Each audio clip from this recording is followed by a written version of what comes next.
Hi, I'm Rudy Mettia, and welcome back to Your Warrior 365. This is your warrior tips for today. This is knee tie. What's your favorite poses? Back bends. She's a back bend freak. So we're gonna do some back bends with her. So this is my back bend. But she's got a big one. So she's gonna sweep the arms up to the sky. Big inhale. A surprise. Fall forward on an exhale. She purposely hit me with her hands. You see that? Inhale, heart for you, my witnesses. Step back, upward push-up. And under control, lower, vinyasa. Roll up into a cobra. Just doing, this isn't part of the thing. I just want to do a little cobra, just feel that. Tuck the toes, downward facing dog. So we're waking up those back bending juices, right? So drop onto the knees for a moment, just hands and knees.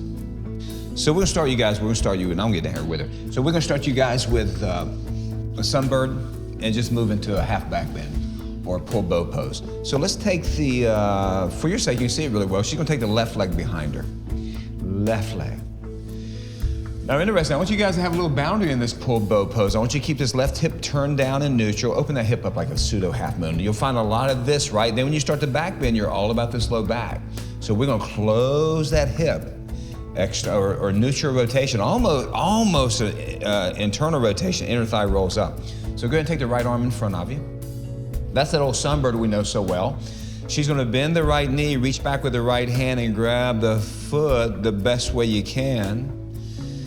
I would say it's interesting because she's so talented in the back bend, she can almost, that's kind of the way I grab it too, but if you could grab it on the inside of the foot, could you try that? She has now externally rotated her shoulder, so if you remember from external rotated shoulders, that's a key way to be. Shoulder, elbow, wrist on the same page. So a lot of people will do this, they'll really crank that knee up to the sky but drop the chest towards the floor, right? But instead, if you had your ruthers, pull the knee down, see how it goes up? So we want the heart to lift. I always like to imagine that I'm riding like this wave, it's like a body surfer. So if I dip too far down, I'm collapsing. So I'm gonna keep the chest lifted. And go ahead and look over your right shoulder knee tie. It's almost like you can witness the right shoulder being pulled open, the right arm being elongated, and there's a nice stretch across the top of the leg that you're bending, in this case, the left quadricep, and then there's, of course, the back bend. So come on down and go back to sunbird for a moment. Take a big inhale and set it down for just a second. And just hands and knees. And go do the other side and I'll yap about it. So when you go into your back bends, everyone, right leg, the other leg behind you. The other right leg. The other right leg. And then the left fingertips, and then so on.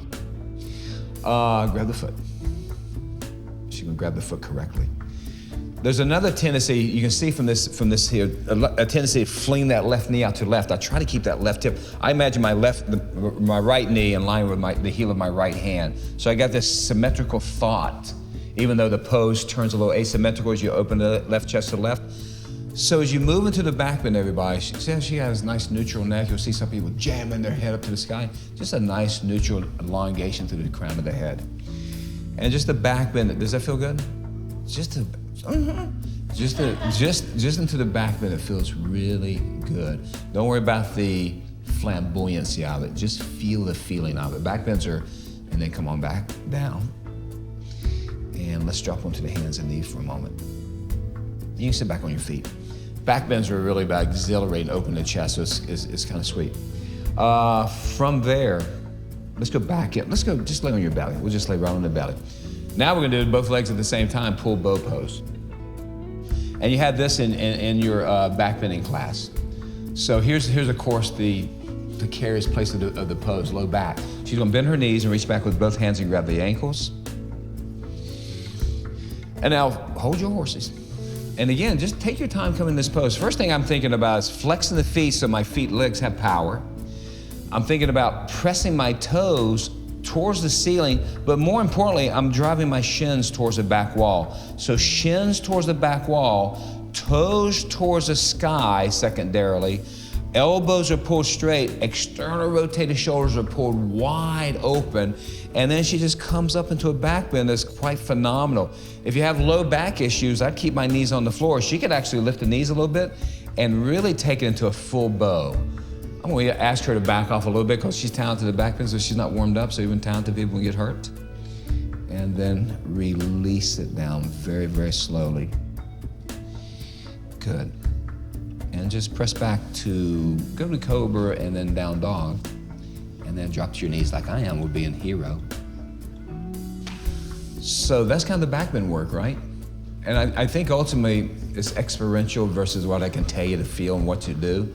Here's what I can suggest like I do in all poses. Start shallow, let it progress over times of weeks, months, even years. There's no hurry, because an injury sets you back, you gotta start all over. So take your time. So that's knee tie, that's some back bends, half back bend and full back bend as far as the pull bow pose goes. Thanks for watching. Namaste.